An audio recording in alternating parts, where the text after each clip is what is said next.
Welcome to the next in our series of online lectures for U.S. History 1. Today we are going to talk about what happens after the Civil War. How do you put the Union back together after more than 4 years of bloody fighting? That period is known as Reconstruction. And as always, there are some key terms that should help you through this lecture, as well as some questions that you should be able to answer by the time this lecture is over. Question number 4, I'd just like to call your attention to it. Was Reconstruction successful or was it a failure? This isn't really a question that has an answer. I don't answer it in this lecture. Instead, it's something I would like you to judge for yourself. So anyway, let's get to it. I'd like to have you click on the highlighted link above and watch a short scene from the film Gone with the Wind. Gone with the Wind tells the story of a spoiled plantation mistress named Scarlett O'Hara in the years before, during, and after the Civil War. While just a movie, it provided many people with a mythical view of what Reconstruction was all about. According to this myth, the South was wronged by the North after the Civil War. Anti-slavery radicals used Reconstruction as an excuse to punish the South by sending in the army to enforce military rule and oppress white Southerners. According to this myth, it was a time of terrible corruption and misrule. Not everyone agreed with this assessment, however. A man named W.E.B. Du Bois, an African-American scholar, argued that the reality was that this period was actually a brave attempt to restore the Union, while also integrating former slaves into the society as equal participants. Such a task was a huge one, and while some mistakes were made, they were outweighed by the accomplishments. Moreover, he argued that those who supported the myth of Reconstruction did so because they only paid attention to the complaints of former slave owners. Had folks talked to the former slaves, they would have gotten a very different picture of Reconstruction.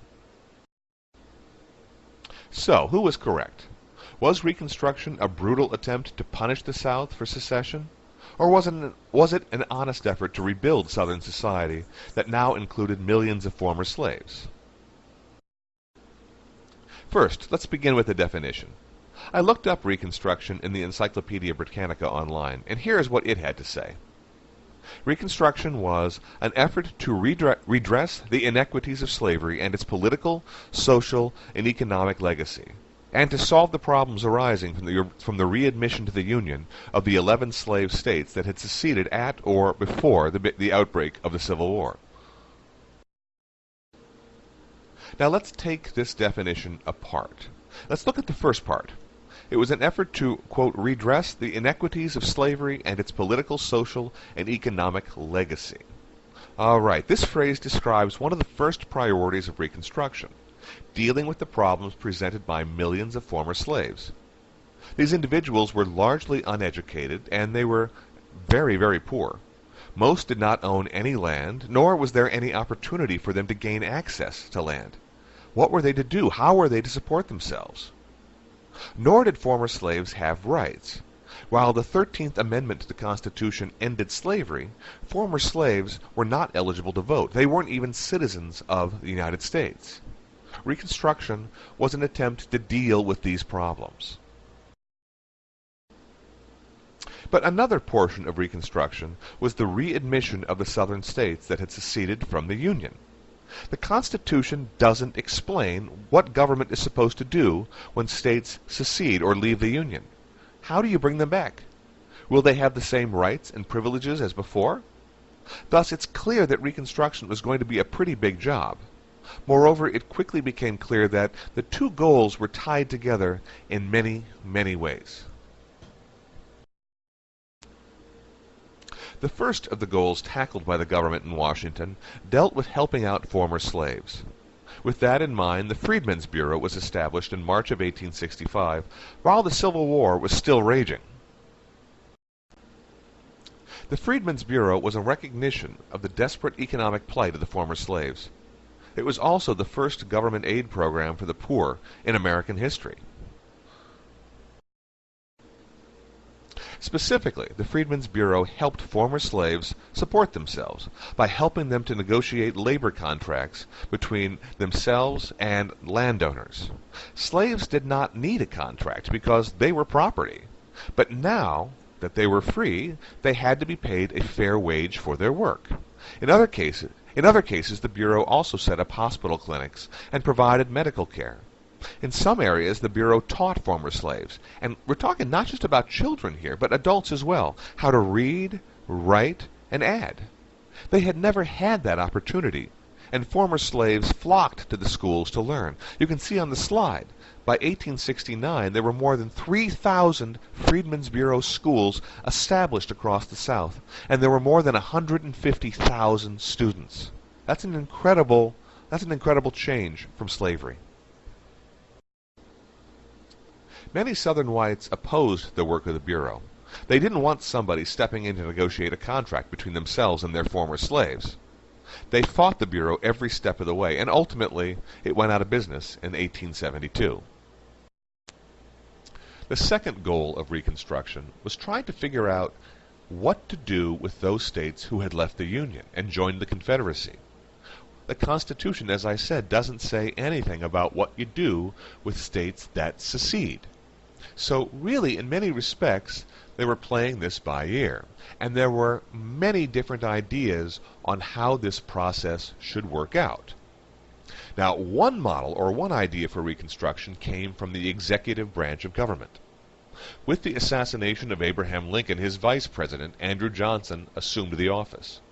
Now, Johnson was an interesting fellow. He was a Democrat from Tennessee. Remember, Lincoln was a Republican, and he chose as his vice president a Democrat. Now, there are reasons why he did this. He selected Johnson because he was from Tennessee, and yet he had opposed secession. And when Tennessee left the Union in 1861, he refused to give up his seat in the U.S. Senate. Now, Lincoln, admiring his loyalty to the Union, named him vice president when he ran for re-election in 1864. Upon becoming president in 1865, Johnson began working out plans to return the southern states to the Union. He decided this was the president's job.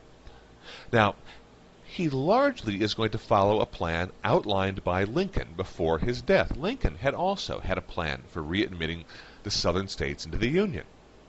And Johnson's plan will mirror Lincoln's in many ways. This plan said that a southern state would be invited to rejoin the Union when 10% of its male adult population pledged loyalty to the Constitution. Johnson's plan for Reconstruction overlooked some important issues, however. There was no mention, for example, of granting voting rights or citizenship to African American men, former slaves I'm talking about. Many argued that voting rights were the only way to ensure that former slaves could truly be free and equal citizens. Johnson, however, is a former Southerner, remember, and he disagreed with this idea. He thought simply granting the former slaves freedom was enough. Once Johnson's plan was put into operation, many Republicans, especially former abolitionists in Congress, were outraged. The plan was simply too generous, they argued. Events reached a boiling point in 1866 when each of the former Confederate states achieved the required 10% that qualified them for readmission to the Union. These states then proceeded to elect new senators and new congressmen, many of whom were former leaders in the Confederate government. The worst example of this was Alexander Stephens, who was elected to Congress by the state of Georgia. Stephens had been the vice president of the Confederacy during the Civil War. When Stephens tried to take his seat, both the House of Representatives and the Senate exploded. The delegates from the northern states refused to seat these new delegates from the South. So now what? At this point, Congress takes over Reconstruction.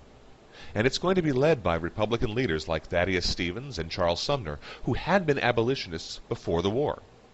Thus, it's no surprise that, unlike President Johnson, their number one priority was not bringing the southern states back into the Union easily, but instead protecting the rights of the former slaves. At the center of that plan was the ratification of the 14th Amendment to the Constitution, which granted citizenship to, quote, all persons born or naturalized in the United States. The 14th Amendment also made it impossible for most former Confederates to hold office. Remember, that was one of the problems with Johnson's plan for Reconstruction. It did this by disqualifying from office any person who before the war had held elected office and then joined the Confederacy. Congressional Reconstruction really got underway with passage of the Reconstruction Act of 1867. This law, first of all, divided the South into 5 military districts.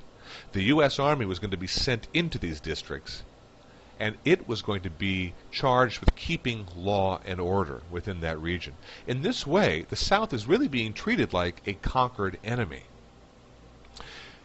Congressional Reconstruction also required that the South must approve the 14th Amendment, the law granting citizenship to former slaves, actually all African Americans. And then also, remember, it disqualified from office former Confederates. Finally, Southern states had to write new constitutions that granted African American men the right to vote. I think you can see here that Congressional Reconstruction was much harsher than that proposed by President Johnson. Many white Southerners did not take kindly to the severity of Congressional Reconstruction, and this reaction often led to violence. The best example of this violence was the creation of organizations like the Ku Klux Klan. The Ku Klux Klan was founded in 1866 in Tennessee by Nathan Bedford Forrest. Forrest was a former Confederate Army officer. The purpose of organizations like the Ku Klux Klan was really to spread terror among the freedmen and women, especially those freedmen and women who were trying to exercise their new rights, especially the right to vote and the right to hold office. One man who faced the wrath of the Klan was a young African American man, a former slave by the name of Andrew Flowers. Andrew Flowers' his only crime was to run for justice of the peace in Chattanooga, Tennessee, and defeat a white man for that office. In response, the Ku Klux Klan broke into Flowers' home, took him outside, and whipped him. Later on, Flowers discussed what these hooded figures said to him as they were punishing him. They said they had nothing particular against me, that they didn't dispute that I was a very good fellow, but they did not intend any, I won't use that word, to hold office in the United States. In other words, they were trying to intimidate Flowers. They were trying to intimidate all freed men and women not to push too hard the exercise of their new rights as free citizens. But it would be a mistake to think that the Ku Klux Klan only targeted former slaves. Actually, they also targeted Southern Republicans, regardless of whether they were white or black. One white resident of Calhoun County, Alabama, described it this way: "There are but few white males in our county belonging to the Republican Party, and those few are ostracized and cursed, and in some instances their houses have been surrounded by disguised bands in the nighttime, threatening their lives if they do not desist in their political course." End quote. So why were Republicans targets of the Klan? Republicans were seen as, first of all, the party from the North. They were the party of Abraham Lincoln. They were the party that had fought the Civil War. They were the party that had freed the slaves. And so after the war was over, many white Southerners refused to tolerate Republicans of any color. And so terror was used to prevent these white and black Republicans from voting, running for office, etc. Congress did very, very little at first to halt the actions of organizations like the Klan, but after several years they realized they could not stand by and simply watch